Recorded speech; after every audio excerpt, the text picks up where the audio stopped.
Hello hello hello hello. Good evening dear student, सभी को good evening. जल्दी से बच्चों लाइव आ जाइए, एक बार सेशन को शेयर जरूर कर दें। जल्दी से लाइव आ जाइए और एक बार सेशन को शेयर जरूर कर दें।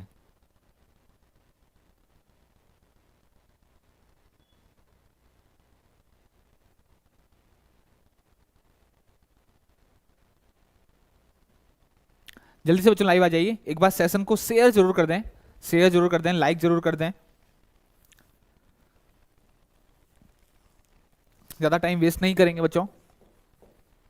तो हमने कल पढ़ा था कि स्टोर क्या होता है, स्टोर कीपर कौन कहता है। स्टोर सबसे अगर मैं बहुत छोटे से शब्दों में अगर तीनों को डिफाइन करूं, स्टोर, स्टोर कीपर और स्टोर कीपिंग की को, तो स्टोर एक जगह है जहां पर हम जो माल अपना जो है वो रखते हैं।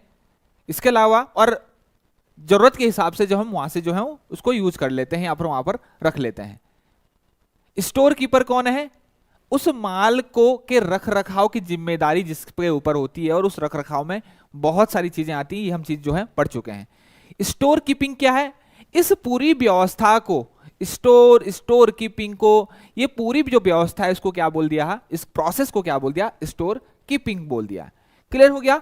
और स्टोर को अगर मैं बात करूं तो स्टोर में होता क्या है, हम मटेरियल को रिसीव करते हैं। स्टोर कीपिंग है क्या? स्टोर कीपिंग जो व्यवस्था है, प्रोसेस है, उसमें क्या करते हैं, हम मटेरियल को रिसीव करते हैं, स्टोर करते हैं, उसको अरेंज करते हैं, और हम क्या करते हैं, इशू करते हैं।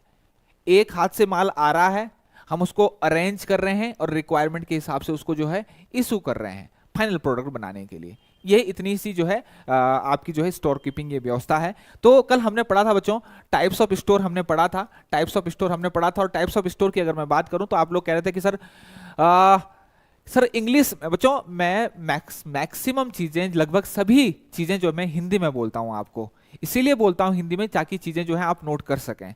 कि कभी कभी होता है कि यहाँ पर लिखना जो है वो संभव नहीं हो पाता है हिंदी में, क्योंकि आपने इंडस्ट्रियल इंजीनियरिंग की अगर बात बोलूं तो यहाँ पर जो टेक्निकल टर्म्स है वो इंग्लिश में ही ज्यादातर जो है यूज होते हैं। तो मैक्सिमम चीजें जो है मैं हिंदी में ही जो है लेक्चर आपको पढ़ाता हूं। आप बच्चों, आप ये सोचते हो कि हमें जो है कोई चीज उतारने के लिए मिल जाए, इसकी आदत मत डालिए बच्चों। चीजों को समझिए, चीजों को आप समझ जाएंगे तो आप अपनी भाषा में उसको बहुत आसानी से जो है लिख सकते हैं। हालांकि मैं जो है हिंदी में भी जो है लिखूंगा, हिंदी में भी जो है लिखूंगा आपके लिए, उसमें कोई प्रॉब्लम नहीं है। लेकिन आप थोड़ा दिमाग से ये हटा दीजिए कि अगर सामने जो है कुछ इंग्लिश है तो मेरे को समझ नहीं आएगा, इस चीज को आप दिमाग से बिल्कुल हटा दीजिए। बहुत आसान शब्दों में हम बात करेंगे, यहाँ पर बहुत डेली यूज के जो एग्जाम्पल है उससे चीजों को हम समझेंगे। तो आप यहाँ से इस चीज को दिमाग से लगा दीजिए, निकाल दीजिए कि अगर कोई चीज यहाँ पर है, कोई चार्ट यहाँ पर है, कोई डाटा यहाँ पर अगर इंग्लिश में है तो मेरे को समझ नहीं आऊंगा। हर एक चीज को मैं जो है हिंदी में एक्सप्लेन करूंगा और जरूरत पड़ी तो उसको लिखूंगा भी, ठीक है। तो टाइप्स ऑफ स्टोर की अगर मैं बात करूं तो टाइप्स ऑफ दो प्रकार के स्टोर थे बच्चों। एक थे फंक्शनल स्टोर, कार्य के अनुसार जो है अलग अलग टाइप के स्टोर, यहाँ पर ये चीज है, इस मटेरियल के लिए ये है, इस मटेरियल के लिए है, टूल के लिए अलग है, रॉ मटेरियल के लिए अलग है, अलग अलग चीज के लिए अलग अलग स्टोर जो है।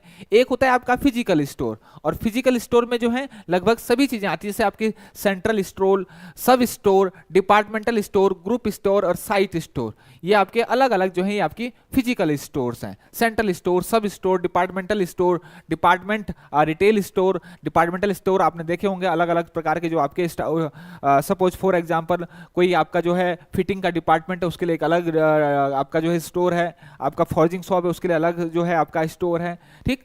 तो सबसे इंपॉर्टेंट चीज अगर मैं बात करूं तो आज सबसे इंपॉर्टेंट चीज जो हम पढ़ने वाले हैं वो आपका सेंट्रलाइज स्टोर, सेंटर स्टोर कैसे कहते हैं, और डिसेंट्रलाइज स्टोर किसे कहते हैं, क्या दोनों के जो है वो एडवांटेज हैं, ठीक। तो मैक्सिमम जो है सेंट्रलाइज स्टोर कहाँ यूज किया जाता है, तो इन चीजों को जो है हम यहाँ पर जो है वो पढ़ेंगे, ठीक। तो सबसे पहले हम जानते हैं बच्चों फंक्शनल स्टोर जो है, जैसे फंक्शनल स्टोर की अगर मैं बात करूं तो कार्य के हिसाब से जो है, वर्क के हिसाब से जो है, ये आपका लोकेशंस के हिसाब से हो सकता है, साइज के हिसाब से होता है, ठीक। फंक्शन की बात करूं तो रॉ मटेरियल का अलग स्टोर हो सकता है, प्रोडक्शन का अलग स्टोर हो सकता है, जनरल स्टोर एक अलग हो सकता है, टूल का अलग स्टोर होता है, पैकिंग का अलग हो सकता है, रिसीविंग स्टोर अलग होता है, फिक्स गुड के लिए जो है सेपरेट स्टोर आपका हो सकता है, स्टेशनरी के लिए अलग स्टोर हो सकता है। तो मतलब कार्य के हिसाब से अलग अलग जो है अलग अलग स्टोर हमने कर दिया, तो उसको बोल दिया फंक्शनल स्टोर। फिजिकल स्टोर की अगर मैं बात करूं, सेंट्रल स्टोर, जहां पर एक कंपनी अगर कोई है, एक इंडस्ट्री कोई है, उसकी बहुत सारी फैक्ट्रियां हैं, उस फैक्ट्री ने, उस कंपनी ने है अपना एक सेंट्रलाइज स्टोर बना दिया और वहां पर ऐसी चीजें रख दी जिस जिस जहां पर जिस चीजों की जरूरत जो है हर फैक्ट्री को पड़ती है। सपोज एक इंडस्ट्री जो है उसकी जो है कम से कम 6-7 जो है आपकी फैक्ट्रियां हैं, तो कुछ माल ऐसा है, कॉमन माल जो है ऐसा है जिसकी रिक्वायरमेंट, जिसकी जरूरत हर एक फैक्ट्री को पड़ती है। तो एक उसने कंपनी ने अपना एक सेंट्रलाइज जो है बीच में ही एक जो है स्टोर बना दिया, किलोमीटर के दायरे में, जहां से सबको जो है नजदीक पड़े, सबको बराबर पड़े, वहां से जो है उन चीजों को जो है इशू जो है वो आसानी से हो सकती है। इसको बोल दिया आपने सेंट्रलाइज स्टोर। सब स्टोर भाई बहुत सारी चीजें ऐसी होती है कि आपका जो है एकदम जो है माल मंगाना पॉसिबल नहीं होता है, ठीक, तो उसके लिए जो है सब स्टोर जो है वो रखे जाते हैं, सब स्टोर जो है रखे जाते हैं। कोई भी कंपनी उसका अपना छोटा सा एक सब स्टोर बना दिया, ठीक। इसके अलावा डिपार्टमेंट की जो है स्टोर, हर एक विभाग अपना अलग स्टोर अगर बनाता है, छोटे छोटे, ये सब चीजें छोटे छोटे लेवल पे आपकी होती है, ठीक। इसके अलावा ग्रुप स्टोर बना दिया। ग्रुप स्टोर का मतलब है बच्चों बहुत सारी चीजें, जैसे common hand tool, common hand tool, अगर मेंटेनेंस की बात करूं तो मेंटेनेंस डिपार्टमेंट में कॉमन हैंड टूल होता है, उसका एक मैंने कॉमन जो है आपका जो है स्टोर बना दिया, ठीक। उस स्टोर से जाके जो है वो आपका जो है जितने भी आपके ग्रुप उसके आसपास के डिपार्टमेंट है वो सब जो है वहां से जो है कोऑर्डिनेट कर सकते हैं और वहां से अपनी सेवाएं ले सकते हैं। इसके अलावा साइट स्टोर, साइट स्टोर मैंने आपको बताया था बच्चों कंस्ट्रक्शन में बहुत ज्यादा यूज होता है, जैसे वहीं कहीं पर पुल का कंस्ट्रक्शन हो रहा हो या फिर कहीं पर बिल्डिंग कंस्ट्रक्शन हो रहा हो, तो ऐसा नहीं है कि स्टोर हम कंपनी के हेड ऑफिस में बनाए और काम कर रहे हैं साहब आप देहरादून में, ऐसा नहीं हो सकता है। अगर आपका हेड ऑफिस अगर दिल्ली में है और आपकी वर्किंग साइट अगर देहरादून में है और स्मार्ट सिटी का प्रोजेक्ट आपका चल रहा है, तो जहां पर आपका प्रोजेक्ट चल रहा है वहीं पर आपको स्टोर बनाना पड़ेगा। इसको कहते हैं साइट स्टोर। तो अलग अलग टाइप के स्टोर होते हैं, अलग अलग कार्यों के लिए, अलग अलग फील्ड के लिए अलग टाइप के स्टोर जो है सामान्यतः यूज किए जाते हैं। क्लियर हो गया? तो इन जनरल अगर मैं बात करूं तो आपके फंक्शनल स्टोर, फिजिकल स्टोर। इसके अलावा दो बहुत इंपॉर्टेंट चीज मैं अगर आपको बताऊं तो दो टाइप के स्टोर हम पढ़ेंगे यहां पर, दो टाइप के बहुत महत्वपूर्ण स्टोर। एक होता है सेंट्रलाइज्ड, सेंट्रलाइज्ड सेंट्रलाइज्ड स्टोर, अब तो ठीक है ना, हिंदी में लिखा जा रहा है। और एक होता है आपका डिसेंट्रलाइज्ड स्टोर, एक होता है आपका डिसेंट्रलाइज, डी मतलब जो सेंट्रलाइज नहीं है।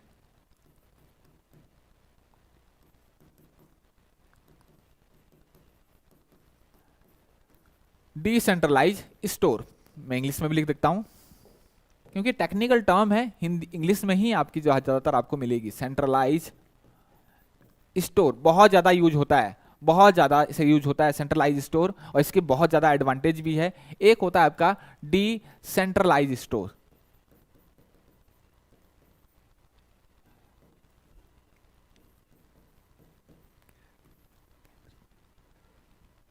सेंट्रलाइज मतलब केंद्रीयकृत, केंद्रीयकृत एक सेंटर में एक ही स्टोर। मैंने कहा एक बहुत बड़ी कंपनी है कोई और उसकी बहुत ज्यादा जो है अलग अलग जो है वो आपके सेंटर हैं, ऑफिस है, या फिर मैं कहूं उसकी जो है अलग अलग फैक्ट्री है या छोटी छोटी इंडस्ट्रीज है, और उसको उसका जो रॉ मटेरियल है कुछ ऐसा रॉ मटेरियल है जो हर कंपनी को जो है यूज होना है, हर कंपनी की बराबर रिक्वायरमेंट की रहती है। तो उसके लिए वो क्या कर सकता है, उसके लिए वो क्या करती है कंपनी, वो एक सेंट्रलाइज जो है वो स्टोर बना देती है। और ये काम तभी होगा अगर कुछ किलोमीटर के दायरे में आपकी सारी कंपनियां हैं। ऐसा नहीं कि एक कंपनी देहरादून है तो दूसरी आपकी जो है आपकी नीचे साउथ में है, ऐसा नहीं हो सकता, ठीक। अगर कुछ किलोमीटर के दायरे में आपकी कंपनियां हैं तो आप एक सेंट्रलाइज जो है स्टोर बना सकते हैं, एक सेंट्रलाइज स्टोर आप बना सकते हैं। सेंट्रलाइज स्टोर का मतलब जितनी भी उस कंपनी की फैक्ट्री है, अगर उसको माल की रिक्वायरमेंट है, उसको रॉ मटेरियल की रिक्वायरमेंट है, उसको किसी भी चीज की रिक्वायरमेंट है, तो वो आपका किससे कांटेक्ट करेगी, सेंट्रल स्टोर वाले से कांटेक्ट करेगी और वहां से जो है माल आपका ले लेगी। अब सवाल ये उठता है कि सेंट्रलाइज जो स्टोर है इसके क्या फायदे हैं, क्यों कंपनी जो है सेंट्रलाइज स्टोर को प्रिफर करती है। अब बच्चों आप ये समझिए कि काम एक ही है, एक ही प्रकार का माल है और उसी एक प्रकार के माल को जो है सप्लाई करना है, तो उस माल को रखने के लिए स्टोर का मतलब मुझे स्पेस चाहिए। अब एक कंपनी की अगर 10 फैक्ट्री है तो 10 स्टोर मुझे अलग अलग बनाने पड़ेंगे, तो 10 अलग अलग जगह की जरूरत पड़ेगी, और वो 10 अलग अलग स्टोर में बनाऊंगा तो वहां पर स्टेशनरी, वहां पर आपका कंप्यूटर, वहां पर जो है आपको मैन पावर कर्मचारी की नियुक्ति, कुर्सी, टेबल, इसके अलावा और भी चीजें, स्लैब आपके जो हैं, रैक, इसके अलावा और भी बहुत सारी चीजों की जरूरत पड़ेगी या नहीं पड़ेगी। इसके अलावा माल की ढुलाई बहुत अलग अलग। इसके अलावा सबसे इंपॉर्टेंट चीज सेफ्टी एंड सिक्योरिटी, उसका खर्चा। भाई एक सेंट्रल स्टोर है, उसकी रखवाली करना, उसकी देखभाल करना आसान है या फिर 7 स्टोर को अलग अलग जो है उसकी देखभाल करना आसान है। तो किसका फायदा हुआ? सेंट्रलाइज। एक कंपनी की 7 फैक्ट्री थी या फिर 7 कोई ऑफिस है, उसके लिए जो है एक ही स्टोर मैंने बना दिया, वहीं से जो है आपका माल जा रहा है सब जगह। तो सेंट्रलाइज की अगर मैं बात करूं तो यहां पर जो है मिनिमम स्पेस मुझे चाहिए होती, जगह की ज्यादा ज्यादा जरूरत नहीं होती है, अलग अलग ज्यादा जगह सर्च करना पड़ता है, मेरा पैसा बचता है। दूसरी बात, सबसे इंपॉर्टेंट चीज, भाई वहां पर जो है मैन पावर लगेगी, मैन पावर का मतलब कर्मचारी वहां पर लगेंगे, वो मेरा बच रहा है, उसका पैसा बच रहा है। इसके अलावा सुरक्षा देखभाल आसान रहेगी। अब एक चीज आप बहुत इंपॉर्टेंट है, अगर 7 जगह अगर अलग अलग स्टोर है, उसकी सेफ्टी सिक्योरिटी, ठीक, उसको अलग अलग आदमी कर रहा है, इससे अलग अलग वेदर कंडीशंस हो सकती है, अलग अलग सिचुएशंस होती है, ठीक, तो उसको हैंडल करना आसान है या फिर एक स्टोर को जो है हैंडल करना आसान है। तो ये जो है आपके सेंट्रलाइज स्टोर के जो है वो आपके फायदे होते हैं। सेंट्रलाइज स्टोर की अगर मैं बात करूं, आप ये भी समझ सकते हैं, जैसे फॉर एग्जांपल हम विशाल मेगा मार्ट में जाते हैं, हम जाते हैं शॉपिंग करने, रिलायंस के जो है आपके स्टोर में जाते हैं शॉपिंग करने। इसके अलावा और भी जो है स्टोर में हम जाते हैं, तो आप देखते हैं वहां पर कि सारी की सारी चीजें जो हमें एक ही जगह मिल जाती है, सारी की सारी चीजें हमें एक चीज मिल जाती है। ये देखिए, हम गए भाई साहब विशाल मेगा मार्ट गए, हम विशाल मेगा मार्ट गए या फिर रिलायंस के स्टोर गए, ठीक, कहीं भी आप गए और वहां पर जो है आप शॉपिंग आपको करनी है। अब अलग अलग चीजें आपको ढूंढनी पड़ेगी, हर जगह आपको अलग अलग चीजों को ढूंढने की जरूरत नहीं है, एक चीज के लिए आपको हर एक चीज के लिए अलग अलग जगह जाने की जरूरत नहीं है, ठीक। यहां पर क्या व्यवस्था है कि एक ही जगह जो है आप जो है सारा सामान जो है वो ले सकते हैं, और यही कॉन्सेप्ट जो है आजकल जो है यूज भी हो रहा है। इंसान के पास इतना टाइम नहीं है कि वो सामान के लिए जो है अलग अलग भटकता रहे दिन भर बाजार में, तो इसीलिए जो स्टोर वाले जो कॉन्सेप्ट हैं ये ले आए। सेंट्रलाइज रिटेल स्टोर, एक ही स्टोर में सारा सामान, आपके समय की बचत भी तो हो रही है, आपकी समय की बचत हो रही है। अब ये सेंट्रलाइज स्टोर में आप गए, यहां आपको अगर कमीज खरीदनी तो कमीज भी खरीद ली, पैंट खरीदनी पैंट भी खरीद ली, अच्छा किराने का सामान आपको खरीदना है, खाने पीने का सामान खरीदना है वो भी आपने खरीद लिया, क्लीनिंग का सामान खरीदना है तो वो भी आपको यहां पर मिल जाएगा, ठीक। इसके अलावा आपको जो है डेली यूज आइटम्स अगर चाहिए, फेस वॉश चाहिए, साबुन चाहिए, कुछ भी चाहिए, क्रीम चाहिए, सारा जो है यहां अवेलेबल है। तो आप एक ही जगह जाकर जो है वो सारा सामान आपने ले लिया। तो बिग बाजार या विशाल वी में रिलायंस स्टोर जो है ये आपके इसी कॉन्सेप्ट पर जो है आपके क्या है आधारित है, ठीक। तो सेंट्रलाइज स्टोर की अगर मैं बात करूं तो सेंट्रलाइज स्टोर जो है समय की बचत आपका वो कर रहा है। इसके अलावा अच्छे सुपरविजन कंट्रोल होता है। अगर इसके एडवांटेज की बात करूं, मैं एडवांटेज की बात करूं बच्चों, एडवांटेज मतलब इसके क्या लाभ होते हैं, तो मैं ये कह सकता हूं कि क्या अच्छे से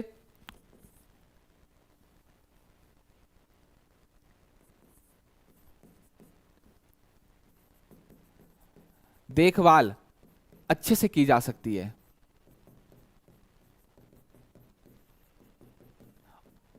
और इसको मैं इंग्लिश में बोलूं तो एक शब्द में बोल सकता हूं, एक वर्ड लाइन में बोल सकता हूं, सुपरविजन जो है अच्छे से किया जा सकता है। बेटर सुपरविजन एंड कंट्रोल, देखभाल, better supervision and control, better supervision and control, ठीक। एक तो ये इसका एग्जांपल हो गया, और क्या एग्जांपल हो गया, क्या कि हमें कम कर्मचारियों की जरूरत पड़ेगी,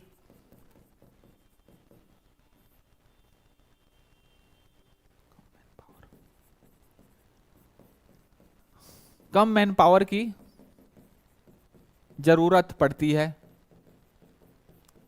भाई जहां मेरे को 6-7 स्टोर के लिए 6-7 अलग अलग स्टोर कीपर रखने थे, यहां पर मेरे एक या 2 स्टोर कीपर से काम चल गया, ठीक। तो कम मैन पावर मतलब यहां का जो कर्मचारी वहां पर काम करने वाले, या फिर ये मान सकते हैं आप यहां पर स्टोर कीपर भी आप इसको बोल सकते हैं, क्या हो गया, ठीक। इसके अलावा लेआउट अच्छे से हो जाता है।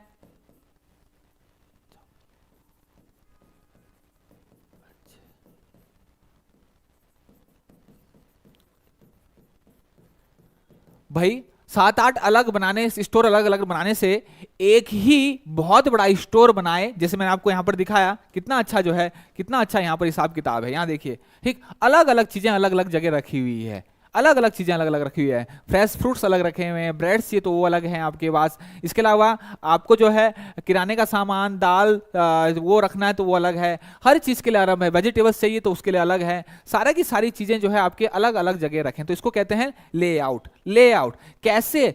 आपका जो सामान अंदर है, आपका जो मटेरियल है, किसी स्टोर के अंदर आपका मटेरियल कितने सुव्यवस्थित ढंग से रखा गया है, उसको क्या कहेंगे? उसको लेआउट कहेंगे। किसी स्टोर के अंदर जो सामान है वो किस व्यवस्थित व्यवस्थित तरीके से रखा हुआ है, जिस व्यवस्था में रखा गया है, और जितने ही सुव्यवस्थित ढंग से सामान अंदर रखा होगा कि मैं अंदर जैसे ही एंटर हो रहा हूं स्टोर के अंदर, मेरे को सामने दाईं ओर दिख गया कि हाँ ये यहाँ पर ये है, यहाँ पर ये है, और वहां पर जो है आपका जो है वो सामान रखा हुआ है। वहां पर जो है आपके लेडीज के गारमेंट्स हैं, वहां पर आपके जेंट्स के गारमेंट्स हैं, वहां पर आपके जो है आपके बच्चों का सामान रखा गया है। ठीक, आप जैसे मॉल में घुसते हैं बच्चों, आपने देखा होगा, ठीक, अलग अलग फ्लोर में जो है अलग अलग सामान जो है रखा रहता है। आपको अगर अपने लिए कपड़े खरीदने हैं, अगर आपको जो है जेंट्स के लिए कपड़े खरीदने हैं, तो आप सामने बोर्ड देखते हो कि जेंट्स का फ्लोर ये है। बच्चे के लिए खरीदना है तो बच्चे का फ्लोर अलग होगा, लेडीज का अलग होगा। तो ये क्या है? सुव्यवस्थित। और उसके अंदर भी आप देखेंगे कि भाई आपको अगर जींस चाहिए तो जींस के लिए अलग है, कमीज चाहिए कमीज अलग है, सूट चाहिए कोट पैंट उसके लिए अलग है, ट्राउजर चाहिए अलग है, पैजामा चाहिए अलग है, ठीक, इनर वियर चाहिए तो वो अलग है। हर चीज जो है उसके अंदर आपको जो है अलग अलग मिल गई थी, सुव्यवस्थित। मतलब आपको भटकना नहीं पड़ा। अगर आपको किसी मार्ट, किसी स्टोर के अंदर जाते ही भटकना नहीं पड़ा, आप सीधे जा रहे हो और आपको सामान जो है दिख रहा है जो जो आपकी जरूरत का है, सीधे सुव्यवस्थित ढंग से, और आप वहां से लेके जो है सीधे जो है काउंटर पे आ जा रहे हैं। इसका मतलब उसका लेआउट जो है बहुत अच्छा है। और ये लेआउट कोई नया टर्म नहीं बच्चों, अगर आप आईटीआई से संबंधित रखते हैं तो वर्कशॉप लेआउट आपको पता होना चाहिए। इंजीनियरिंग जो वर्कशॉप होती है उसका लेआउट, अगर आपकी वर्कशॉप, अगर आपने देखा होगा वर्कशॉप आपकी बहुत अच्छे से सेटअप होगी, तो सबसे पहले इंजीनियरिंग वर्कशॉप के सबसे पहले जो बोर्ड लगा रहता है वो वर्कशॉप लेआउट का होता है। उस लेआउट में क्या होता है कि भाई कौन सी शॉप मेरी कहां पर है, सबसे पहली जैसे ही मैं एंटर करूंगा तो कौन सी शॉप आएगी, पहले फिटिंग शॉप है, या फिर उसके बाद प्लम्बिंग शॉप है, मशीन शॉप है, टर्नर शॉप है, आपका ड्राफ्ट्समैन वाली जो है वो शॉप है, ठीक, वो सारा का सारा उसमें मेंशन है। और उस शॉप के अंदर भी, ठीक, आपके जो हैंड टूल्स हैं वो कहां पर है, कटिंग टूल्स कहां पर है, ठीक, बेंच वाइज कहां पर रखी गई है, बेंच टेबल कहां पर रखा गया है, वो पूरा एक ड्राइंग है, पूरा एक नक्शा है जो आपको उसके अंदर की चीजों को जो है एकदम जो है सुस्पष्ट बता देता है, ताकि आपका जो है टाइम कंज्यूम ना हो। कोई भी बाहर से कोई भी आदमी आता है, कर्मचारी अधिकारी, जैसे ही वो एंटर करता है आपका जो लेआउट है उसको देखे, उसको चीजें सारी की जो है समझ आ जाए। क्या हो गया? तो ये था बच्चों, ये आपका जो है इसके लेआउट के बारे में था। इसके अलावा और इंपॉर्टेंट चीज क्या है बच्चों, और सेंट्रलाइज के क्या है, इसके अलावा जो है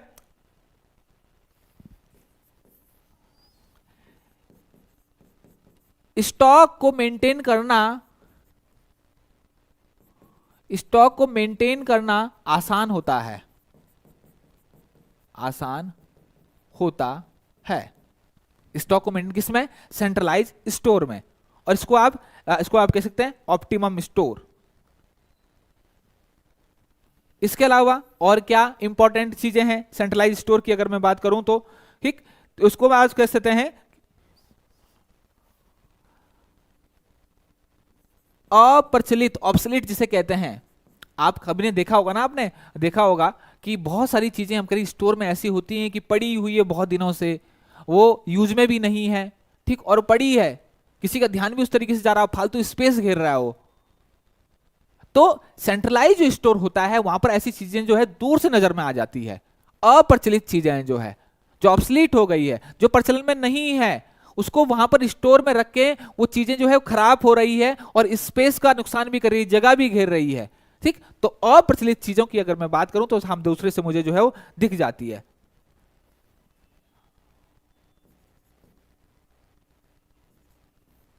अप्रचलित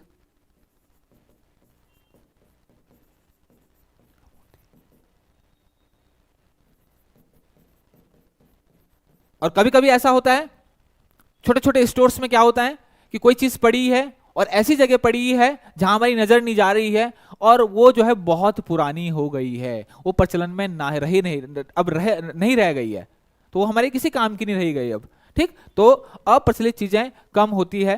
ठीक, ऑब्सोलीट आइटम जो है वो आपके बहुत जल्दी बहुत कम होते हैं। इसके अलावा सुरक्षा के व्यवस्थित इंतजाम हो सकते हैं।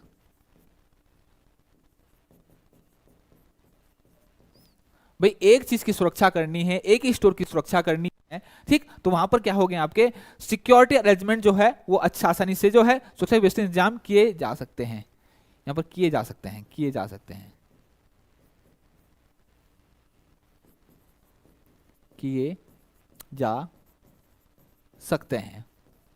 बहुत सारे हैं बच्चों। देखभाल अच्छे से की जा सकती है, बेटर सुपरविजन, कम मैन पावर की जरूरत पड़ती है कर्मचारियों, लेआउट अच्छे से हो सकता है। ठीक, लेआउट मतलब स्पेस का लेआउट मैंने आपको बहुत व्यवस्थित ढंग से समझा दिया, स्पेस का अच्छा यूटिलाइजेशन हो सकता है। ठीक, इसके अलावा लेआउट अभी हम पढ़ेंगे भी, ये तो हमारा आज का टॉपिक भी है।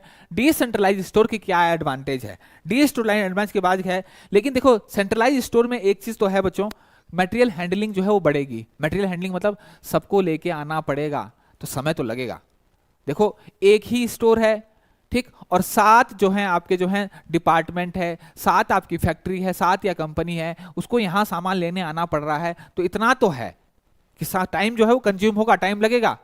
मटेरियल हैंडलिंग जो है वो बढ़ेगी, ट्रांसपोर्टेशन जो है वो बढ़ेगा, और जब ट्रांसपोर्टेशन बढ़ता है, मटेरियल आपका जो हैंडलिंग बढ़ती है, तो आपके जो है कुछ उसके जो है बुरे परिणाम भी होते हैं। बहुत सारी चीजें जो है वो टूट सकती है उस दौरान। ठीक, समय तो खपत होता ही होता है, या फिर आपका जो है वो आपका कोई चीज जो है वो आपका मिस हो सकती है, बहुत सारी हो सकती है। मटेरियल हैंडलिंग के परिणाम बहुत है। इसके अलावा कोई भी चीज आपको हैंडलिंग करने के दौरान आपको बहुत जल्दबाजी है, बहुत जल्दी से पहुंचानी है, उस दौरान मिस हैपनिंग कुछ हो सकती है। ठीक, तो मटेरियल हैंडलिंग जो है वो एक अच्छा लेआउट उसी को बोला जाता है जहां पर स्पेस का अच्छा यूज किया गया हो। अगर मेरे पास एक कमरा है, एक कमरे के सुव्यवस्थित ढंग से, आप बोलते हैं ना भाई कमरे को बहुत अच्छा मैनेज कर रखा है, प्रॉपर चीज वहां पर रखी गई है, जहां पर आपका जो बेड रखना है, कहां पर आपका टेबल है, प्रॉपर आपने स्पेस का यूज कर रखा है। या फिर आप कभी जो है जगह बनाते हो, कोई प्लॉट लेते हो, उसमें आप कोई अपना मकान बनाते हो, आपने देखा होगा कोई बोलता है आपका कि जगह का पूरा बहुत बेहतरीन जो है इस्तेमाल किया गया है। ठीक, तो वो क्या है, वो प्रॉपर, तो अच्छे लेआउट की यही खासियत होती है कि मटेरियल हैंडलिंग जिस लेआउट में कम से कम हो, कम से कम माल जो है ढोना पड़े इधर से उधर हाथ से, कम से कम, ठीक, उसको क्या बोलूंगा मैं कि वो लेआउट जो है वो सबसे अच्छा है। ठीक, तो आपका रिड्यूस मटेरियल हैंडलिंग,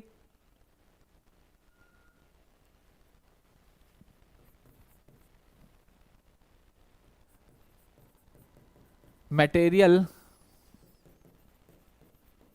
हैंडलिंग को कम करता है। डिसेंट्रलाइज स्टोर मतलब एक ही सेंटर में नहीं है, अलग अलग है, सबके अपने अलग अलग है। डिसेंट्रलाइज स्टोर है, अपने सबके अलग अलग स्टोर है, सेंट्रलाइज स्टोर नहीं है, एक सबके अलग अलग है। तो भैया इस इंडस्ट्री का इसके बगल में है, यहां पर जो है आपका प्रोडक्शन हो रहा है, यहीं पर स्टोर है, मटेरियल हैंडलिंग आपकी कम हो गई कि, ठीक, आएगा आपका जो है कन्वेयर आएगा, उसमें जो है आपका पार्ट चले जाएगा, ट्रॉली आएगी, ट्रॉली में आपका जो है पार्ट चले जाएगा। ठीक, तो यहां पर समय की बचत होगी, प्रोडक्शन लाइन डिस्टर्ब नहीं होगी। ठीक, कभी अगर ऐसा कंडीशन आपके सामने आ गई कि आपका जो है माल जो है आपका आउट ऑफ स्टॉक हो गया, ऐसा होना नहीं चाहिए, तो उस दौरान भी आपको बहुत ज्यादा जो है यहां पर प्रॉब्लम नहीं आएगी। क्लियर हो गया?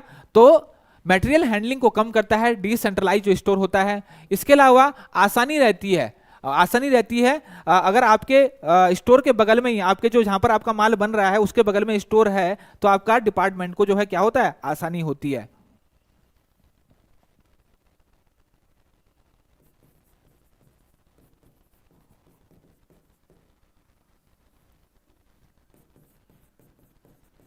डिपार्टमेंट को मटेरियल इशू कराने में आसानी रहती है। इसको ये लिखता हूं, इशू। इशू समझते हैं आप, लेना चीजों को। आप बुक इशू कराते हैं, मतलब जो चीज लेते समय रिकॉर्ड में चढ़ेगी उसको क्या बोलेंगे, आपने इशू कर ली। डिपार्टमेंट को मटेरियल इशू कराने में आसानी होती है, सहूलियत होती है।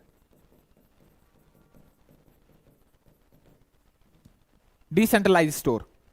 इसके अलावा और क्या है, less risk of loss of fire and theft.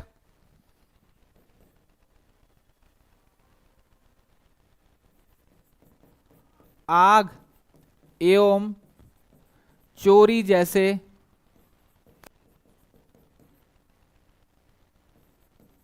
जैसे खतरों की आशंका कम होती है।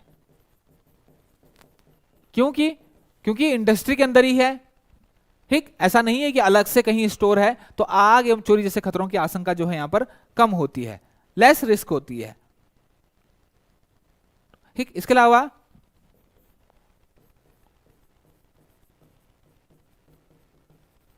प्रोडक्शन के डिस्टर्ब होने के कम चांस होते हैं।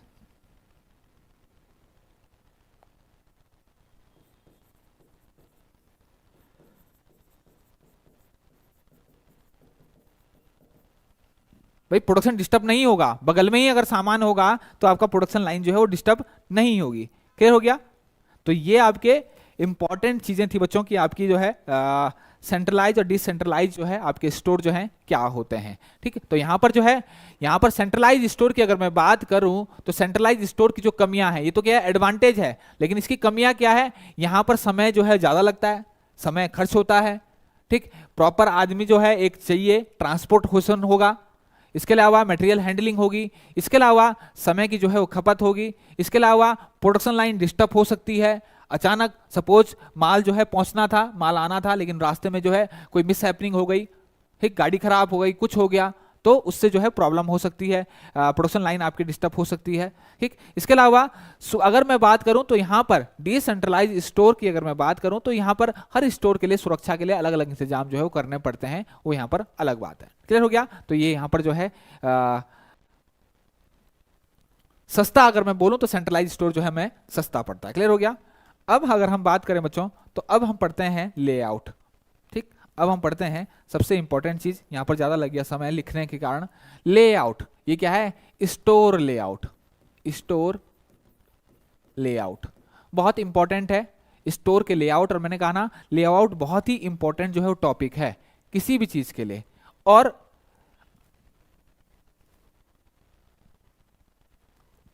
इससे पहले इसके नॉलेज से पहले मैं आपको थोड़ा याद दिला दूं, थोड़ा अगर आपको पता होगा बच्चों, आपने जो है प्लांट लेआउट अगर पढ़ा, किसी को याद होगा प्लांट लेआउट, किसी को भी अगर पता होगा बच्चों कि प्लांट लेआउट क्या होता है, प्लांट लेआउट, ठीक। प्लांट लेआउट अगर आप लोगों में से किसी को पता होगा, प्लांट लेआउट, प्लांट का मतलब इंडस्ट्री, कंपनी, उस कंपनी के अंदर का जो आपका जो है पूरा अरेंजमेंट है, पूरा का पूरा जो कंपनी का जो है अरेंजमेंट है, कैसे किया गया है, कहां पर स्टोर बनाया गया है, कहां पर अकाउंट ऑफिस बनाया गया है, कहां पर जो है प्रोडक्शन हो रहा है, कहां पर जो है फाइनल जो प्रोडक्ट बनेगा, फिनिश्ड प्रोडक्ट जिसे कहते हैं, वो कहां पर आपका रहेगा। इसके अलावा जगह, लोकेशंस कैसी है, जो आपकी जो लोकेशन है वो कैसी है, ऐसा तो नहीं कि हमेशा बरसाती होती रहती है। इसके अलावा सिटी से कितना दूर है, जहां पर आपको माल पहुंचाना है उससे कितना नजदीक है, रेलवे लाइन कितना नजदीक है, सड़कें कैसी है, ठीक। इसके अलावा और भी बहुत सारी चीजें ऐसी है जो निर्भर, जिसको जो है वो देखना पड़ता है हमें जब हम प्लांट को लोकेट करते हैं, प्लांट लोकेशन करते हैं, या फिर आपका प्लांट लेआउट करते हैं, ठीक। तो प्लांट लेआउट की अगर मैं बात करूं तो प्लांट लेआउट क्या है, आपका जो है अंदर की फैसिलिटीज, प्लांट के अंदर की जो फैसिलिटी, उसको कैसे सुव्यवस्थित तरीके से जो है का अरेंजमेंट। अगर मैं बात बोलूं तो प्लांट इंडस्ट्री के अंदर जो फैसिलिटीज आपकी होती हैं, जो भी फैसिलिटी आपने करा है उसका अरेंजमेंट, कितने सुव्यवस्थित ढंग से जो है आपने चीजों को किया है, उसको मैं क्या बोलूंगा, प्लांट लेआउट। मैंने आपको बहुत छोटा सा एग्जांपल अगर दिया, बहुत छोटा सा एग्जांपल दिया कि वर्कशॉप में अगर हम गए, वर्कशॉप जो आपकी बहुत बड़ी वर्कशॉप होती है उसमें अलग अलग सेक्शंस हैं, अंदर गए, अंदर जाते ही जैसे हम वर्कशॉप पे आते हैं तो वहां पर एक ऑफिस होगा वर्कशॉप सुपरिटेंडेंट का, वर्कशॉप सुपरवाइजर का। ठीक, जैसे हम अंदर जाएंगे तो हो सकता है कि आपको पहले ही, सबसे पहले आपको फिटर शॉप मिले, और फिटर शॉप के अंदर अगर मैं बोलूं तो अलग अलग जो है मशीनें रखी होगी, लेथ मशीन नंबर 1 2 3, अरेंजमेंट उसका जो होगा वो बिल्कुल प्रॉपर आपका होगा। दूसरे सेक्शंस में आप जाएंगे फिटर वाले मशीन शॉप में, वहां पर हो सकता है आपको मिलिंग मशीन्स दिखें 1 2 3, या फिर आपको जो है वहां पर दूसरी जो है ग्राइंडिंग मशीन्स आपको दिखें, या फिर हो सकता है वहां पर प्लेनर दिखें, सेपर दिखे। आगे आप जाएंगे कारपेंट्री शॉप, वहां पर आपके देख सकता है आपको बेंच दिख सकती है जिसमें कारपेंट्री वाइस लगी होगी, 1 2 3 4 नंबर जो है उसमें डले होंगे, और इन सब के सामने एक साइड में आप देख सकते हो वहां एलिमिरा होगी जहां पर फिटिंग शॉप से रिलेटेड जो है टूल हो उसमें लिखा होगा। उसके बगल में आपका जो है कारपेंट्री शॉप का टूल रूम होगा, मशीन शॉप का जो है आपका एलिमिरा होगी। मतलब कुल मिलाकर जैसे हम एंटर करें हमें पता लग जाए कि हमारी जो लेद है, मैं कौन सी नंबर की लेद पर खड़ा हूं, अगर मुझे टूल चाहिए तो कहां से मेरे को टूल निकालने हैं, रॉ मटेरियल अगर देखूं तो मुझे रॉ मटेरियल कहां से निकाल जाऊं, तो ये पूरा का पूरा व्यवस्था। इसके अलावा चीज बनने के बाद वर्कशॉप में अगर आपने देखा होगा, सामान्यतः वर्कशॉप के लेआउट अगर आपने अच्छे से पढ़ा होगा तो वर्कशॉप के लेआउट में आपने देखा होगा बहुत बड़े दो जो हैं आपके शटर वाले जो हैं, एंट्री और एग्जिट होती है, एक साइड से एंट्री दूसरी साइड से एग्जिट होती है सामान्यतः, जो आपके जो है नॉर्म्स के हिसाब से अगर कोई वर्कशॉप बनती है। तो इसका मतलब क्या है, माल आपका एक तरफ से आएगा, ठीक, दूसरी तरफ से माल आपका जाएगा, या फिर अनलोड, आपका माल आया उसने अनलोड किया, उसने जो दूसरी साइड से जो है माल आपका क्या जो हो रहा है, लोड हो रहा है। तो ये सुव्यवस्थित तरीके से जो है फैसिलिटी का अरेंजमेंट किसी इंडस्ट्री के अंदर, उसको मैं क्या कहूंगा, उसको बोलता हूं मैं लेआउट। तो उसी प्रकार से जो है, और प्लांट लेआउट के बाद बताऊं बच्चों तो अलग अलग टाइप के लेआउट होते हैं आपके, ये एक होता है आपका लाइन लेआउट, लाइन लेआउट, ठीक, और इसको आप प्रोडक्ट लेआउट भी कहते हैं, मैं इसको बोलता हूं प्रोडक्ट लेआउट। ये मैं यहां पर आपको शॉर्ट में समझा देता हूं। एक होता है आपका पूछा जा सकता है प्रोसेस लेआउट, और एक होता है आपका fixed position layout.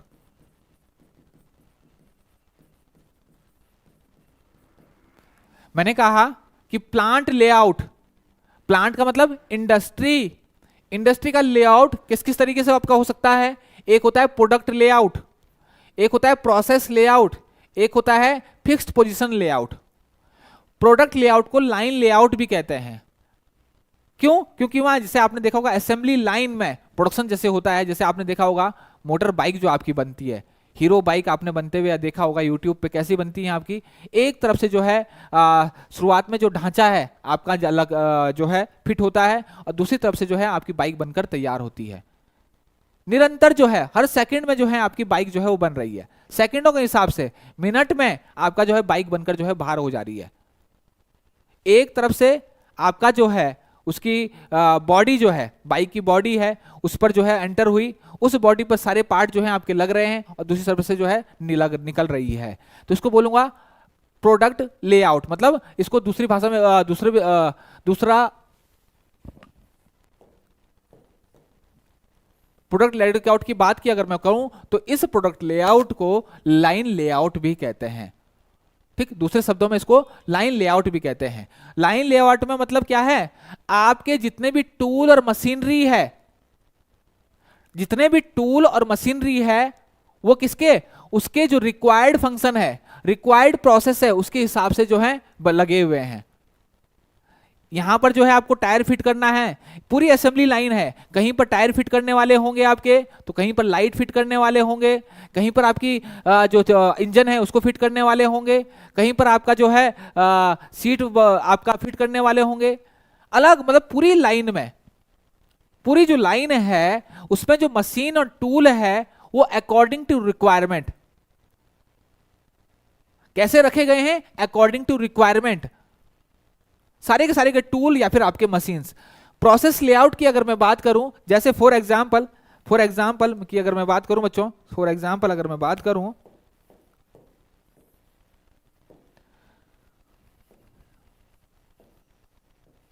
For example अगर मैं बात करूं प्रोडक्ट लेआउट, प्रोसेस लेआउट की बात करूं कि कोई आपका ये सपोज प्रोडक्ट लेआउट है, कोई एक इंडस्ट्री है जहां पर एक प्रोडक्ट है, एक कोई प्रोडक्ट है, ए प्रोडक्ट, ठीक, ये रॉ मटेरियल है, ये रॉ मटेरियल है, ठीक, ये रॉ मटेरियल है, रॉ मटेरियल है, ठीक, ये अंदर गया, इसकी पहली रिक्वायरमेंट है ये लेथ मशीन्स पे जाएगा, तो सबसे पहले कौन सी रखी होगी, लेथ मशीन्स। मतलब आसान भाषाओं में अगर मैं इसको समझाऊं तो मशीन कैसे रखी जाती है, according to sequence of operation, according to sequence of operation, जिस सीक्वेंस में उसको प्रोसेस होना है, जिस सीक्वेंस में उसको ऑपरेशंस की रिक्वायरमेंट है, उसी ऑपरेशंस में मैं मशीन्स रखूंगा। सपोज पहले लेथ मशीन्स में जाएगी, ठीक, दूसरे में मिलिंग मशीन में जाएगी, तीसरे में फिर लेथ में आएगी, चौथे में ड्रिलिंग में आएगी। ये मशीन्स रखी हुई है, सीक्वेंस ऑफ ऑपरेशन है। यहां पर आपकी टर्निंग हो रही है, सपोज यहां पर आपका मिलिंग हो रही है, यहां पर फेसिंग हो रही है, यहां पर आपका क्या हो रहा है, आपका ड्रिलिंग हो रही है, और उसके बाद आपका जो है ये ग्राइंडिंग हुई, और उसके बाद जो है प्रोडक्ट ए बाहर निकल गया, प्रोडक्ट ए बाहर निकल गया। तो प्रोडक्ट ए के बनने के लिए जो रिक्वायर्ड ऑपरेशन थे वो कौन कौन से थे, कि भाई सबसे पहले कौन सा, आपका टर्निंग, तो मैंने लेथ रख दी। उसके बाद माल देखो इधर उधर नहीं घुमाया मैंने, उसके बाद सीधे जो ये सामान है, जो सीधे ये माल है, रॉ मटेरियल किसके पास गया, मिलिंग मशीन के पास, यहीं से आगे उसी के बगल में मैंने कौन सी रख दी, मिलिंग मशीन। ताकि क्यों किया मैंने ऐसे, मटेरियल हैंडलिंग को कम से कम कर सकूं, समय की बचत कम से कम हो, प्रोडक्शन रेट जो है वो बढ़ सके, इसके लिए किया मैंने। तो ये आपका गया मिलिंग मशीन पे, मिलिंग मशीन के बाद लेथ, यहां से गया आपका है ड्रिलिंग मशीन, फिर ग्राइंडिंग पे, और आपका प्रोडक्ट ए बाहर।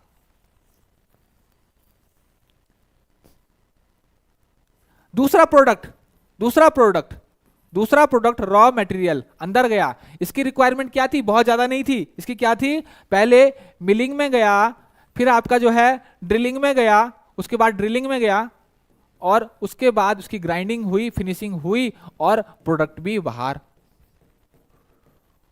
तो प्रोडक्ट बी की रिक्वायरमेंट क्या थी, मिलिंग थी, ड्रिलिंग थी और ग्राइंडिंग थी, और बन गया। तो उसी सीक्वेंस में हमने क्या रख दी, machine tools are arrange according to sequence of operation.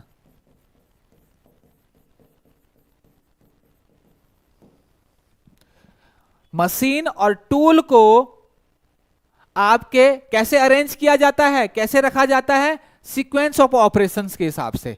पहले अगर मिलिंग है तो मिलिंग मशीन, ड्रिलिंग है तो ड्रिलिंग मशीन, और जी इसको मैंने बोल दिया बच्चों प्रोडक्ट लेआउट। समझ गए होंगे आप,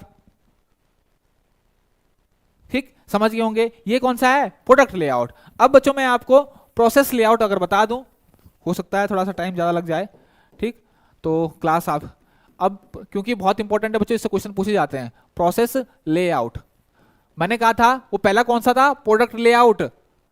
प्रोडक्ट लेआउट को क्या कहते हैं, लाइन लेआउट भी कहते हैं, नोट कर लीजिए। प्रोडक्ट लेआउट को लाइन लेआउट भी कह सकते हैं, क्वेश्चन पूछा जा सकता है निम्नलिखित में से किसको लाइन लेआउट भी कहा जा सकता है। और प्रोसेस लेआउट को फंक्शन लेआउट भी कैसे, फंक्शनल लेआउट भी कहा जाता है। प्रोसेस लेआउट को प्रोसेस लेआउट को फंक्शन लेआउट भी कहा जाता है। और फंक्शन लेआउट में क्या होता है, एक जैसी मशीनें एक साथ रखा जाता है, एक जैसे काम करने के लिए जो मशीनें रिक्वायरमेंट है उसको एक जगह रखा जाता है। जैसे फॉर एग्जांपल ये सेक्शन है, ये मेरी कौन सी क्या है, ये वर्कशॉप है, ये की पूरी क्या बच्चों, ये वर्कशॉप है, ठीक। इस वर्कशॉप में इस सेक्शन में मैंने lathe 1, lathe 2, lathe 3, lathe 4, lathe 5 ये रख दी। इसके बगल वाले में मैंने क्या रख दिया, ड्रिलिंग मशीन रख दी, D1, D2, D3 और D4। इसके बगल वाले में मैंने क्या रख दी, मिलिंग मशीन रख दी। इसके बगल में मैंने क्या रख दी, मिलिंग मशीन रख दी।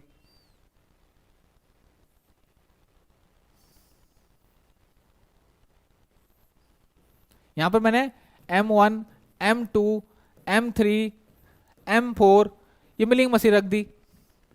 इसके बाद मैंने क्या करा, इसके बाद मैंने क्या रख दिया, आपका फिनिशिंग। उसके बाद आपका क्या रख दिया मैंने, फिनिशिंग के लिए मतलब ग्राइंडिंग, कुछ भी रख दी। फिनिशिंग किसी से भी हो सकती है, जिससे मेरे को फिनिशिंग करनी है, F2, F3 और F4। इसके बाद मैंने क्या कर दिया, ठीक, ये क्या कर दिया, यहां पर कर दिया मैंने असेंबली। यहां पर क्या कर दिया, असेंबली। ये क्या है, असेंबली, जहां पर पार्ट असेंबल होने हैं, जहां पर क्या होने हैं, आपके पार्ट असेंबल होने हैं, ठीक। और ये क्या है आपका, ये आपका स्टोर। अब यहां पर क्या किया, प्रोसेस लेआउट में मैंने क्या किया बच्चों, एक जैसी मशीन है, एक जैसा जो प्रोसेस है उसको एक जो है आपका जो है स्पेस में रखा। लेथ कोई प्रोडक्ट है, ठीक, उसको डिमांड है, उसकी डिमांड जो है वो पहले, सबसे पहले जो है आपका लेथ में होना है। और ये सबसे इंपॉर्टेंट चीज, ये मास प्रोडक्शन के लिए यूज किया जाता है। कौन सा, आपका प्रोडक्ट लेआउट। इसकी अगर मैं बात करूं बच्चों आपका, ठीक, जो अभी इससे पहले हमने पढ़ा, वो मास प्रोडक्शन के लिए बहुत अधिक जब हम प्रोडक्शन करना होता है तो उसके लिए जो है सामान्यतः इस्तेमाल किया जाता है। प्रोसेस लेआउट का मैं बात बोलूं तो एक जैसी मशीनों को एक साथ ग्रुप में रखा जाता है। अगर लेथ मशीन है, लेथ मशीन्स को एक साथ लेथ में, ड्रिलिंग को एक साथ ड्रिल में। अब लेथ ऐसे जो काम हो, ऐसे जो पीस होंगे, ऐसे जो आपके वर्क पीस होंगे जिसको लेथ पर काम जाना है, या ऐसा रॉ मटेरियल जिसको लेथ पे काम होना है, वो सब लेथ वाले सेक्शंस में जाएंगे, ठीक। अगर ऐसे मेरे सेक्शंस होंगे जिसको जो है उसके बाद आपका मिलिंग में जाना है तो वो मिलिंग में जाएंगे। ऐसे जो सेक्शंस है उसके बाद अगर ड्रिलिंग में जाना है तो सारे के सारे जो है फिर ड्रिलिंग में जाएंगे, और फिर सारे के सारे जो है आपके असेंबली लाइन में आ जाएंगे, और आपका जो है स्टोर से आपको क्या हो जाएंगे, आपके डिस्पैच हो जाएंगे। तो इस तरीके के लेआउट को हम क्या बोलते हैं, इस तरीके के लेआउट को बोलते हैं हम प्रोसेस लेआउट। इसको फंक्शनल लेआउट भी कहते हैं।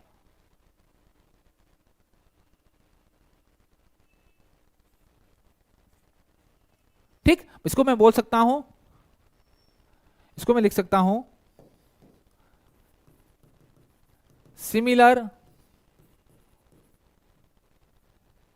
सिमिलर प्रोसेस और सिमिलर मशीन आर प्लेस्ड, कहां, एक साथ रखी जाती है। एक जैसी प्रोसेस को करनी है या एक जैसी मशीन है, वो कैसे लोकेटेड की जाती है, at one place. Are located लिख देता हूं, are located at one place. इसका मतलब क्या है, एक जैसी प्रोसेस, लेथ की प्रोसेस है या फिर आपका सिमिलर मशीन्स है, लेथ मशीन्स। सिमिलर प्रोसेस में क्या आ जाएगा, टर्निंग, आपका लेथ से क्या होता है आपका फेसिंग, या फिर और भी आपके लेथ ऑपरेशंस जो हैं। लेथ के जो ऑपरेशंस हैं उससे रिलेटेड जितने भी सारी मशीन्स होगी, वो सॉरी लेथ मशीन होगी, वो हम एक साथ रखेंगे ग्रुप टुगेदर। इसके अलावा ड्रिलिंग ऑपरेशंस से रिलेटेड जो मशीनें होगी वो हम एक साथ यहां पर रखेंगे। मिलिंग से रिलेटेड होगी, एक साथ यहां पर रखा। फिनिशिंग से रिलेटेड एक साथ रखा, उसके बाद आपका असेंबली में आ गया। तो इस तरीके के प्रोसेस लेआउट को हम बोलते हैं आपका, ये आपका क्या,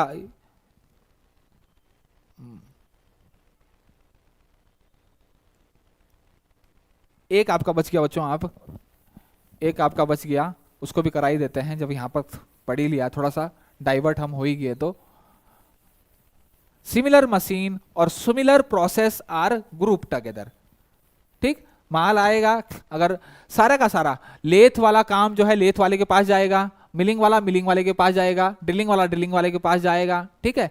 जिसमें भी को भी जाना है वो वहां पर आपका जो है वो काम अपना अपना जो है करेगा, फिर जो है असेंबली लाइन में जो है आपका आ जाएगा। क्लियर हो गया, ठीक। एक इंपॉर्टेंट जो है लास्ट है आपका, इसको पढ़ लेते हैं, fixed position layout. Fix positions में क्या होता है आपका, फिक्स पोजीशंस की बात करूं बच्चों तो ये आपके क्या है, रिसोर्स है।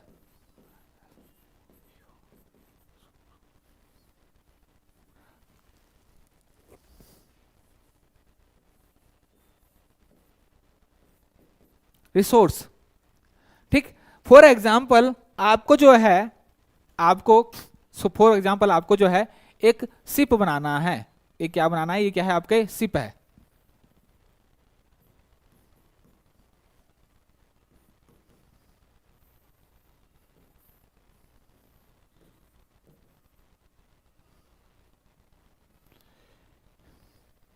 ये क्या है आपका शिप, जिसको आप पानी का जहाज कहते हैं, या फिर हवाई जहाज भी आपका हो सकता हो। ठीक, एग्जाम्पल के तौर पे मैं कह रहा हूं, आपको पानी का जहाज, हवाई जहाज अगर बनाना है तो क्या ऐसा पॉसिबल है कि इसको वर्कशॉप में लाया जा सके?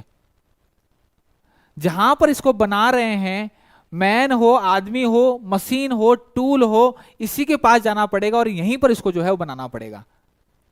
जो भी जगह हमने इसके लिए सेलेक्ट करी है वहीं पर जाके, चाहे इंसान हो वहीं पर जाएगा, कोई मशीनरी हो वहीं पर जाएगा, कोई टूल हो वहीं पर जाएगा। इसीलिए मैंने रिसोर्स कहा, रिसोर्स में आपके लेबर भी आ जाएगी, रिसोर्स में आपकी लेबर भी आ जाएगी, रिसोर्स में बच्चों आपके टूल भी आ जाएंगे। ठीक, रिसोर्स में आपका इसके अलावा इक्विपमेंट भी आ जाएगा, इसमें मटेरियल भी आ जाएगा, सारे प्रकार के, चाहे आपके रॉ मटेरियल ही क्यों ना हो। ठीक, तो सब ट्रिपल एम, 4M, जो भी आप बोले, 4M की अगर मैं बात करूं, सब इसी जगह जो है अप्लाई होंगे। ठीक, मैन हो, मशीन हो, मटेरियल हो,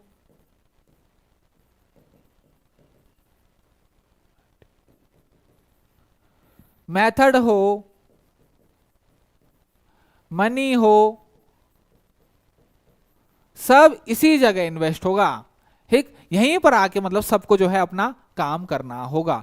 तो ऐसे जो आपकी इंडस्ट्रीज होती हैं जहां पर जो है आपके टूल्स, आपके जो मशीनरी, ठीक, वो किसके पास जाती है? जॉब के पास, जिस चीज को बनना होता है। इस लेआउट को हम बोलते हैं फिक्स्ड पोजीशन लेआउट। क्लियर हो गया?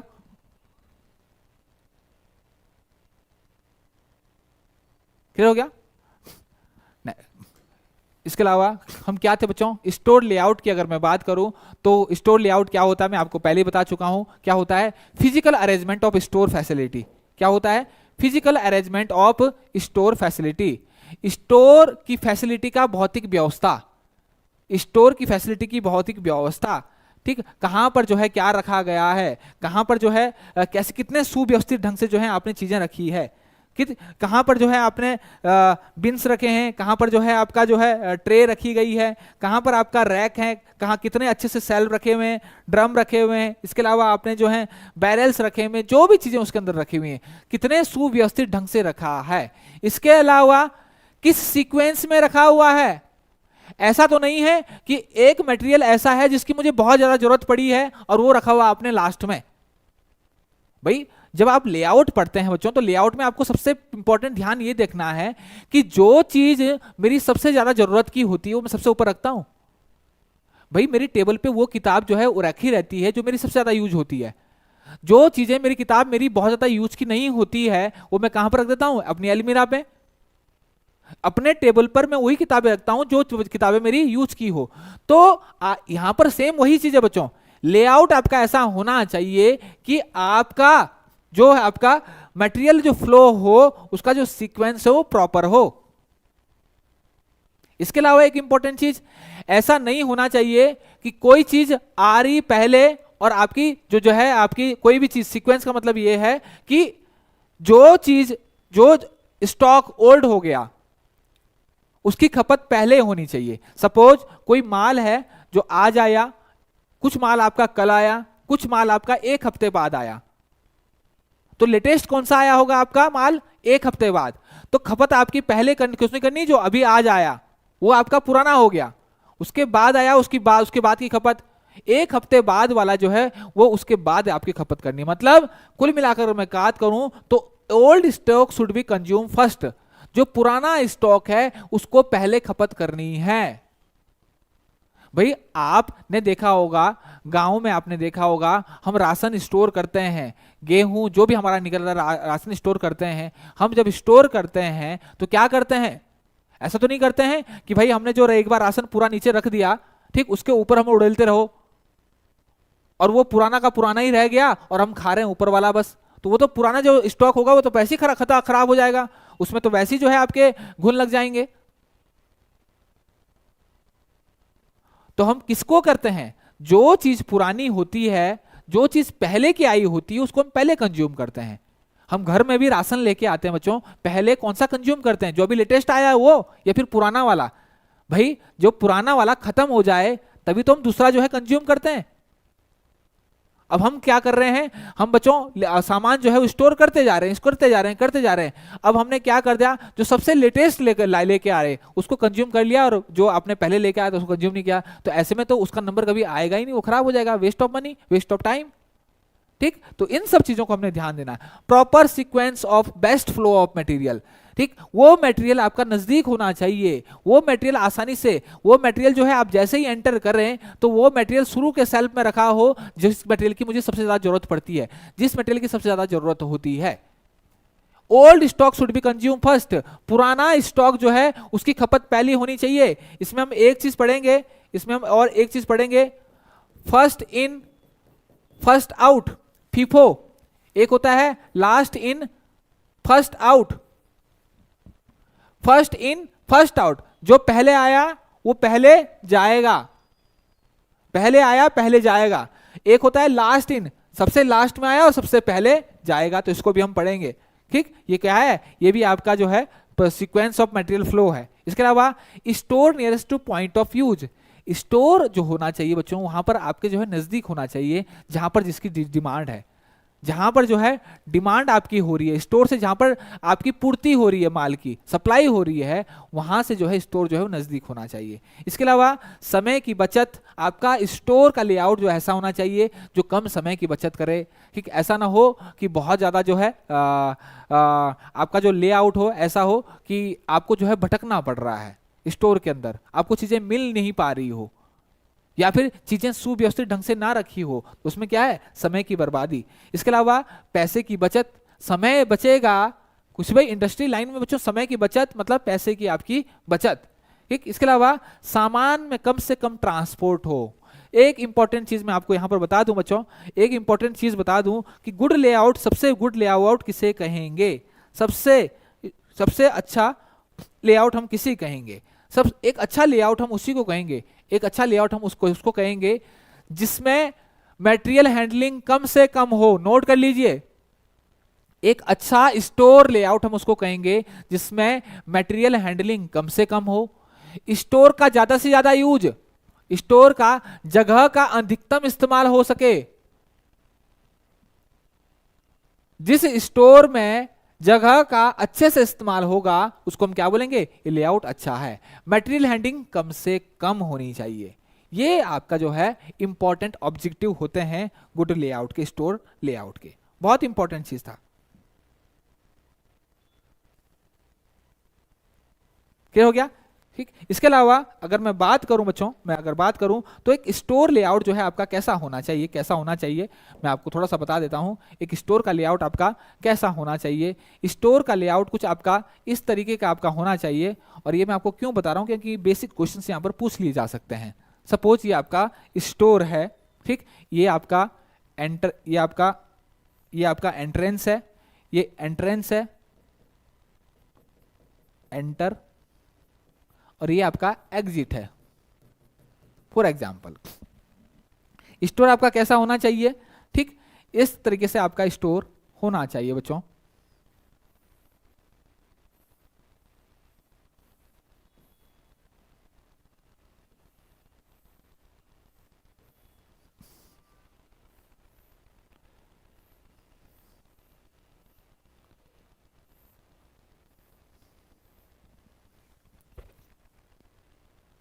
अब ये है क्या चीज, ये आप बताता हूं अभी। ये बीच का जो स्पेस आपको दिख रहा है बच्चों, जो बीच का आपको स्पेस दिख रहा होगा यहां पर,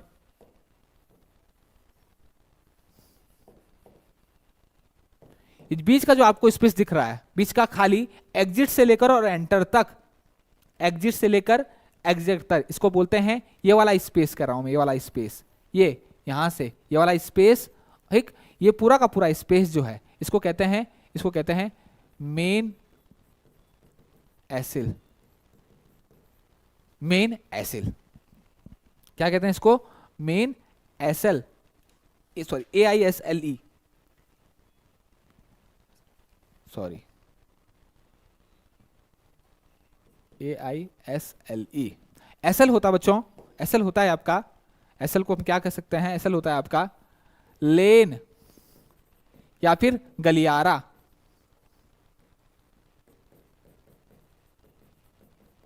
गली है ना ये बीच में, इधर भी क्या है मेरे, इधर भी आपके क्या है, इधर भी आपके क्या रखे हुए हैं, रैक है, सेल्व है, इधर भी आपके रैक एंड सेल्व है, इधर भी रैक एंड सेल्व है, इधर भी रैक एंड सेल्व है, इधर भी रैक सेल्व है, ठीक। लेकिन एंटर से एग्जिट तक जो है बीच वाला जो स्पेस है, ये इसको क्या कहेंगे, मेन एसएल, जिसको हिंदी में लेन या फिर आपका गलियारा भी कहते हैं।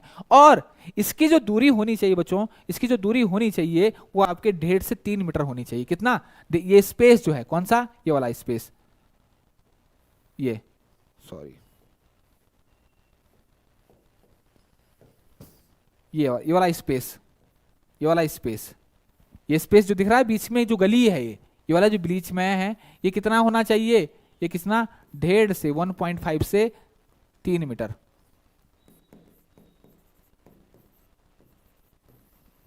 कंजस्टेड नहीं होना चाहिए, ऐसा नहीं होना चाहिए कि यहां पर कोई आ रहा है और आपस में टकरा रहा है, टकराएगा सामान गिरेगा, मिस हैंडलिंग हो गई सामान टूटेगा, और टूटना तो छोड़ो अपने आप को नुकसान पहुंच सकता है। तो प्रॉपर स्पेस यहां पर होना चाहिए। इसके अलावा बच्चों अगर मैं बात करूं तो ये क्या है, ये क्या है, ये रैक एंड सेल्फ है, ये क्या है आपके रैक सेल्फ्स, ये क्या है, ये क्या है आपके रैक, रैक, ठीक। और रैक में ही क्या होंगे आपके सेल्फ होंगे।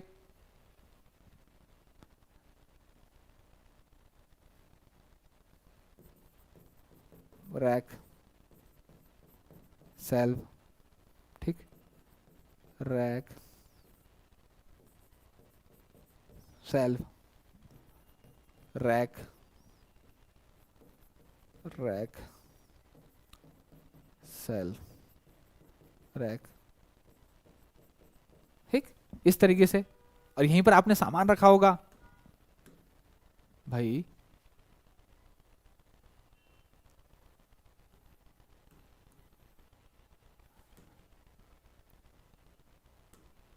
इस तरीके से बच्चों, इस तरीके से होगा ये कुछ, यहां देखिए इस तरीके से होगा कुछ, दिख रहा होगा आपका, ये क्या है आपके रैक एंड सेल्फ है, यहां पर सामान रखा होगा, इसके बीच में जो है एक स्पेस होगा, ये देखिए ये है बच्चों, ये रैक एंड सेल्फ है, इसके बीच में ये स्पेस है, ठीक। तो यहां पर भी एक अच्छा जो है आपका जो है लेआउट होगा, स्टोर लेआउट, वहां पर रैक एंड सेल्फ के बीच भी आपका क्या होगा, रैक एंड सेल्फ के बीच में भी आपका जो है वो डिस्टेंस होगा, ठीक।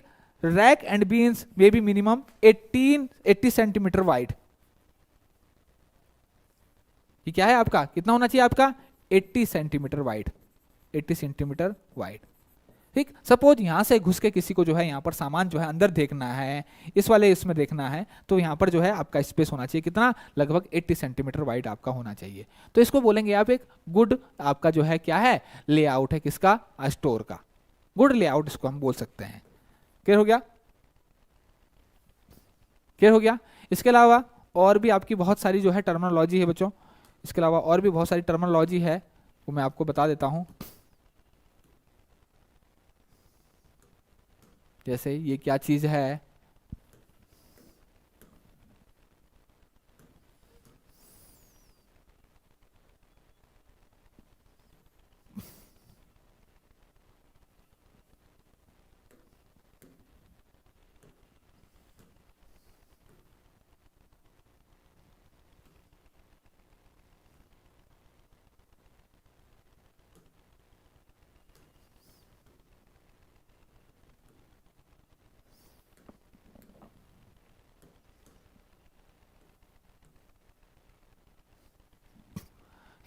तो आपने बच्चों पर अगर मैं बात करूं तो आपके जो है स्टोरेज स्पेस की अगर मैं बात करूं तो बहुत सारे स्टोरेज स्पेस आपके होते हैं, बहुत सारे जो है स्टोरेज स्पेस आपके होते हैं, बहुत सारे बीन्स हो गया आपका, ट्रे हो गई, इस तरीके से बच्चों बीन्स ट्रे सामान रखने के आपके जो है ये तरीके हैं, सामान रखने के जो है आपके इस स्टोर के अंदर जो सामान रखने के लिए इस्तेमाल किए जाते हैं, रैक, सेल्व, इसके अलावा आपका जो है ट्रे, इसके अलावा जो है आपके बीन्स, इसके अलावा बहुत सारी चीजें जो है आप सामान जो है रखने के लिए इस्तेमाल करते हैं स्टोर के अंदर। तो वो क्या क्या चीजें हैं आपकी, वो उसको मैं आपको बता देता हूं क्या क्या चीजें आपकी हो सकती है। इसके अलावा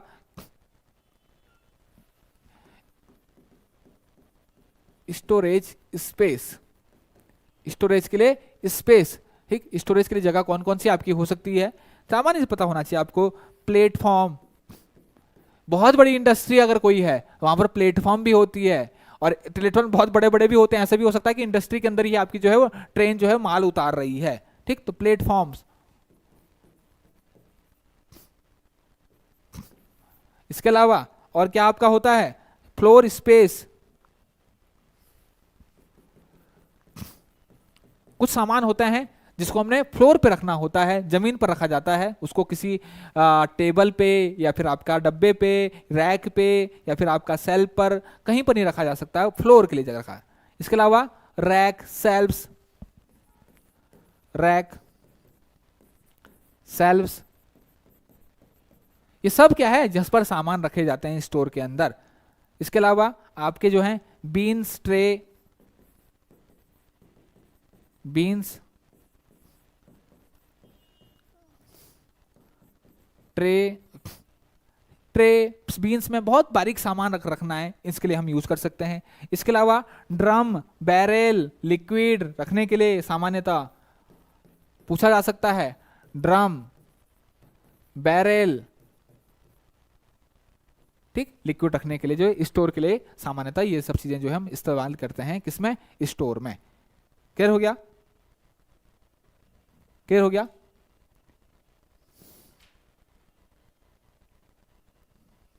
ठीक, यहां पर बच्चों मैंने आपको एक चीज नहीं बताई, ये वाला जो है, ये जो 80 सेंटीमीटर वाइड की अगर मैं बात कर रहा हूं, ये क्या है, ये साइड एसएल है। ये क्या है, साइड AISLE, ठीक, मतलब साइड का गलियारा। ये कौन सा है, मेन, मेन गलियारा। ये कौन सा है आपका, साइड गलियारा।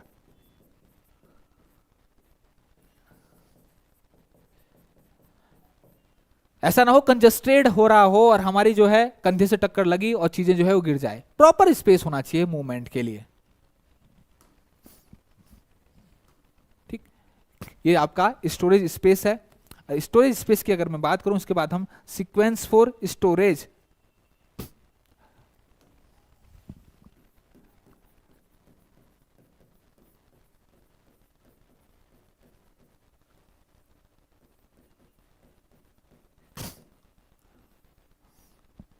अकॉर्डिंग टू साइज, साइज के अनुसार।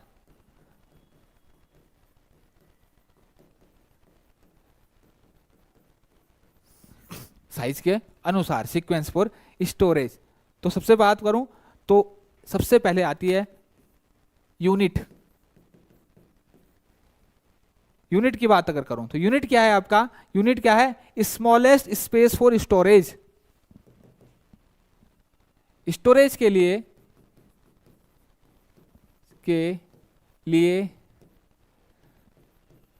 सबसे छोटी जगह को, सबसे छोटी जगह को हम क्या कहते हैं, यूनिट कहते हैं। तो यूनिट से ऊपर क्या आ जाएगा आपका, यूनिट से ऊपर आपका क्या आएगा, tyre, TIER, tyre, tyre, TIER। Tyre क्या होता है बच्चों, टायर क्या होता है, यहां पर दिखा देता हूं।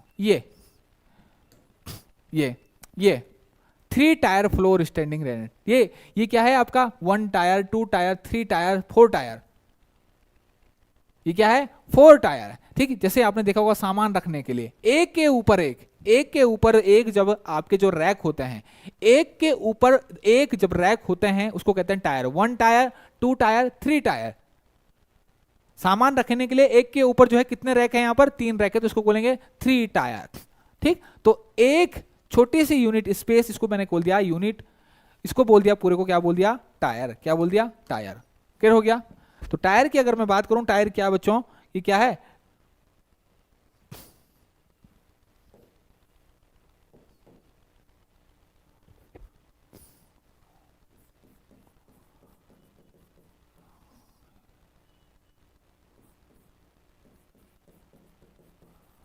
वर्टिकली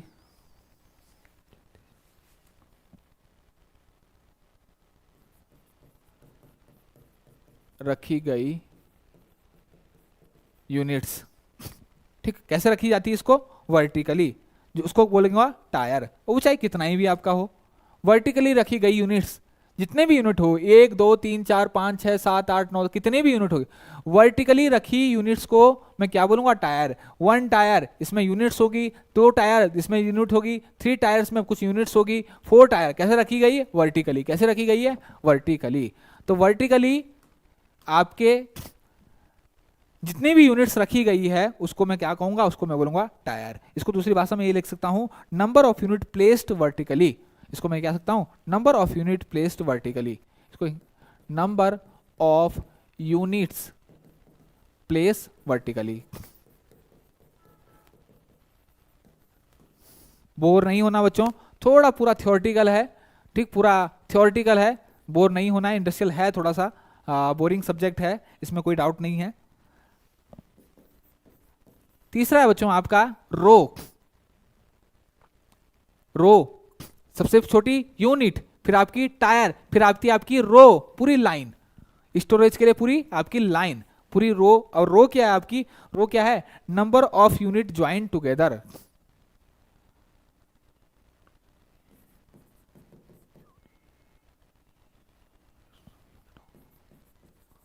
सभी यूनिट्स को जोड़कर एक रो बनती है।